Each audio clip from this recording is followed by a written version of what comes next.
Good morning. വിഴിഞ്ഞം പൂവാറ്. നമ്മുടെ രാവിലെ ഒരു ഞായറാഴ്ച ഇറങ്ങിയതാണ്. നിങ്ങൾക്ക് എത്തിയപ്പോഴത്തേക്കൊക്കെ വെയിലായി. അപ്പോൾ രാവിലെയൊക്കെ ഇതുപോലെയൊക്കെ ഇറങ്ങിക്കഴിഞ്ഞാൽ ഇതുപോലെ നല്ല കാഴ്ചകൾ കാണാം.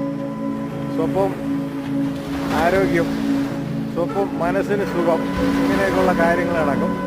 അപ്പോൾ നമ്മുടെ കോവിഡൊക്കെ കഴിഞ്ഞപ്പോഴത്തേക്ക് സ്വാഭാവികമായി എല്ലാവരുടെയും സൈക്കിൾ ചവിട്ടുമൊക്കെ കുറേയൊക്കെ കുറഞ്ഞിട്ടുണ്ട്. അപ്പോൾ സൈക്കിള് പൊടി പിടിച്ചിരിക്കുന്ന സൈക്കിളൊക്കെ ഞായറാഴ്ചയെങ്കിലും ഒന്ന് പുറത്തിറക്കുക, സ്വല്പനേരം ചവിട്ടുക. അപ്പോൾ എന്നിട്ട് അതിൻ്റെ ഫോട്ടോയോ വീഡിയോയോ ഒക്കെ എടുത്ത് ഇതിൻ്റെ താഴെ പോസ്റ്റ് ചെയ്യുക. അപ്പോൾ എല്ലാവർക്കും നല്ലൊരു ഞായറാഴ്ച ശുഭദിനം നേരുന്നു. ബൈ.